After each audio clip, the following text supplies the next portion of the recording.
வணக்கம். சொல்லுவாங்க, தலைக்கு மேலே கழுவு சுத்தோட கவனமாரு, கொஞ்சம் வசந்தாலும் உன்னை புணமாக்கி திண்டுட்டு போயிடும்னு சொல்லுவாங்க. பக்கத்தில் இருக்கன்னு சொல்லுவாங்க, கழுவை பார்க்குற கீழே வேறு காலுக்குள்ளே பாம்பு நிற்குதுன்னு சொல்லுவாங்க. கழுவை பார்க்குறதோ பாம்பை பார்க்குறோன்ற சுச்சுவேஷனில் தான் எங்களோட இனம். அந்த மற்ற இனங்களுக்கு இடையில பிரச்சனைகள் ஒரு மாதிரி இருக்கும். ஆனால் எங்களோட இனம் இருக்குது, இந்த தமிழ் இனத்துக்குள்ளே உள்ள அந்த பிரச்சனை இருக்குல்லோ, அதை இடியப்பசிக்கல் மாதிரி ஒன்று மாதிரி ஒன்றோட ஒன்று பின்னி புனைஞ்சு ஒன்றுக்கும் எதை திருத்துறது, எதை பார்க்குறது, எதை அட்ஜஸ்ட் பண்ணுறது, எதோட ஒத்து போகிறதுன்றது ஒரே குழப்பமாகவே இருக்குது. நான் ஏன் சொல்கிறேன்னு சொன்னால், எங்களோட இனம் உலகம் முழுத்தலாக இருக்கிறோம். இந்த ஒவ்வொரு நாள்லையும் இருக்கிற ஆக்கள் இந்த ஒருத்தரை ஒருத்தர் நாங்கள் எல்லாரும் ஒரு இனம்தான், ஒரு மொழி பேசுகிறோம், கலாச்சார ரீதியாக பண்பாடு எல்லாமே உண்டாக இருக்கும். ஸோ இதுக்குள்ளே நாங்கள் ஒருத்தருக்கு ஒருத்தர் ஒரு அண்டர்ஸ்டாண்டிங்காக இருந்தால் தான் ஒவ்வொரு மண்ணிலையும் அந்தந்த உரிமைகளோடு நாங்கள் வாழலாம்ன்ற அந்த அந்த பின்னிப்பிணைவு இல்லாமல் இருந்தோண்டே இருக்குது. இந்த குறிப்பாக இந்த சினிமா படங்களே எங்களை கேவலப்படுத்துறது வழக்கம். ஈழத்தமிழர்களை பொறுத்த வரைக்கும் உலகத்துக்கு நாங்கள் தமிழர்கள்ன்றது அடையாளப்படுத்தினது ஈழத்தமிழர்கள். அதை யாரும் மறைக்கவே இயலாது.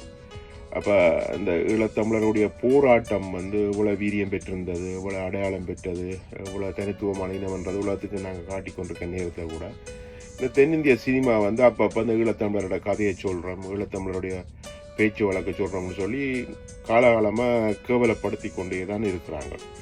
அது நாங்கள் சின்ன வயசில் இந்த புன்னகை மன்னன் படத்துல இருந்து பிறகு இந்த தெனாலி, கன்னத்தில் முத்தமிட்டால், இப்படி இந்த ஒவ்வொரு படங்களையும் நாங்கள் பார்க்க இது என்னடா இது சம்மந்தம் எல்லாம் காட்டுறாங்க, ஒரு சினிமாட்டிக்காக காட்டுறாங்க, மிகப்படுத்தி காட்டுறாங்க, இல்லைன்னு சொன்னால் ரொம்ப சிறுமப்படுத்தி காட்டுறாங்கன்ற மாதிரி இருந்தது. சரி, ஓகே, இது ஒரு நிலத்தில் உள்ள மக்களை இன்னொரு நிலத்து மக்கள் விவரம் தெரியாமல் சொல்கிறாங்க. பார்த்தா இப்போ எங்கட இனம் உலகம் முழுத்தலா புலமைந்து வாழ்ற இடங்கள் எடுக்கிற சினிமாவை பார்த்தீங்கன்றாலும் இப்படித்தான். ஒரு சிலர் முயற்சி எடுத்து செய்து காட்டுவாங்க. சரி, 100% காட்டினாலும் ஏதோ ஒரு விஷயத்தை தொட்டு ஏதோ அந்த என்ன சொல்லுவாங்க, ஒரு ஃபில்முக்குரிய குவாலிஃபிகேஷன் அப்படின்னு சொல்கிறது, ஒரு குவாலிட்டி இல்லைன்றாலும் ஏதோ ஒரு முறையில் தொட்டுட்டு நிற்பாங்க. ஒரு சிலர் எல்லாத்தையும் போட்டு முழு காசையும் போட்டு நல்லா செய்தவனு செய்து போட்டு அதில் புல விட்டுருவாங்க. ஏதாவது ஒரு கருத்து புல என்னென்னு சொன்னால், எங்களுக்கு ஒரு சென்சிட்டிவான பிரச்சனை இருக்குன்னு சொன்னால், நாங்கள் உலகத்தில் தோற்று போன இனம்.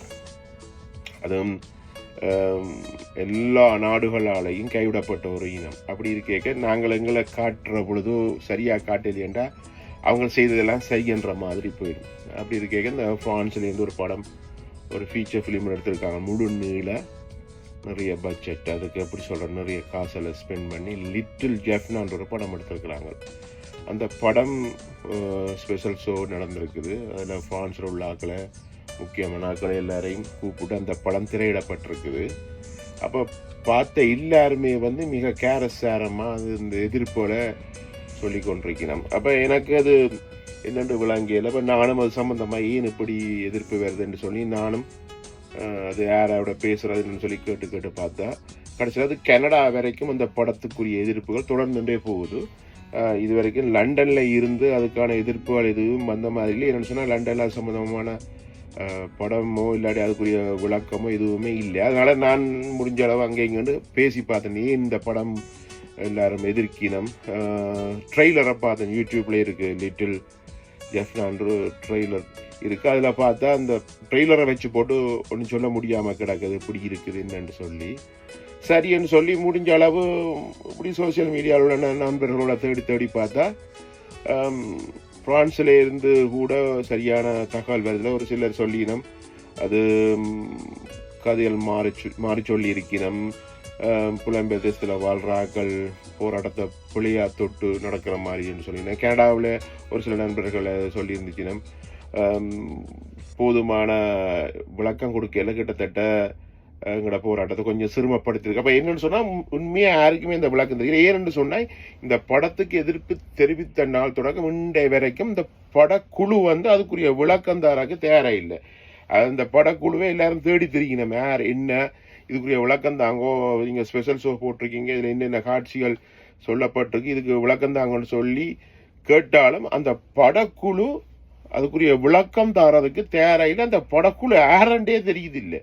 அப்போ இருக்க எங்களுக்கு ஒரு சந்தேகம் வருது. ஓகே, அப்போ இது ஒருவேளை இந்த படக்குழு இப்படி விளக்கம் தராமல் தவிர்த்து கொண்டு தங்களை மறைச்சு கொண்டு தரபடியா அப்போ இவியல் ஏதோ பிழை விட்டுருக்கிறோம்ன்ற எண்ணப்பாடு வருது. அப்போ என்ன செய்யணும், நாங்கள் இன்னும் கூட தேடணும். அப்படி தேடிக்கொண்டிருக்கிற ஆக்கள் ஒரு சிலரோட பேசினேன் அவியல் சொன்ன இல்லை, அவியல் லைனுக்கே வரியினம் இல்லை, இந்த படத்தை என்ன மாதிரி வெளியீடு செய்ய போயினோம், ஏது எப்படி என்று ஒரு விளக்கம் இல்லை. அப்படி இருக்கே ஏன் இப்படி ஒரு படம் எடுக்கணும்ன்ற தேவையும் கேள்வியும் எங்களுக்கு வருது. இது எவ்வளோ காலத்துக்கு இதே மாதிரி நான் சொன்ன மாதிரி தான் மற்ற ஒரு நிலத்தில் இருக்கிற எங்களோட இனம் வந்து எங்களோட போராட்டத்தை கேவலப்படுத்துன்னு சொல்லி அவருக்கு தெரியாமல் எடுக்கிறார்கள். அப்படி கேட்க அந்த மண்ணிலேயே போராட்டத்தின் பால் இருந்தவர்கள், போராட்டத்தை நடத்தியவர்கள் புலம்பெயர் தேசத்தில் வந்துட்டு இப்படி ஒரு எப்படி ஒரு படம் எடுக்க ரொம்ப கவலையாக இருக்குது. என்ன அதான் சொன்ன நம்ம சொன்ன மாதிரி வானத்துக்கு மேலே கழுவு சுற்றுறது ஒன்று பார்க்குறோம், இல்லாட்டி காலுக்குள்ள பாம்பு காலை சுற்றி நிற்கிறது ஒன்று பார்க்குற நிலப்பாட்டில் நாங்கள் போய் இருக்கிறோம். ஸோ இந்த படத்தை இட்டு இப்போ வரைக்கும் யாராலையுமே விளக்கம் சொல்ல முடியாது. லிட்டில் ஜெஃப்னா என்ற இந்த படம் வந்து என்ன ஈழத்தமிழர்களை கொச்சப்படுத்தியிருக்கோ இல்லாட்டி எமது போராட்டத்தை சிறுமப்படுத்தியிருக்கோன்ற சொல்லி எதுவுமே தெரியுதில்லை. இது உண்மையாக இப்போ இதுக்குரிய விளக்கங்கள் இது இந்த எதிர்ப்புகளை என்ன மாதிரி பேஸ் பண்ணணுன்றது இந்த படக்குழு இருக்குல்ல அது முடிவெடுக்கணும். அப்படியே அவர்களுக்கு இன்னொரு தேவை இருக்குன்றதையும் ஒருக்கா பார்க்கணும். வெயிட் பண்ணி பார்ப்போம். நன்றி, வணக்கம்.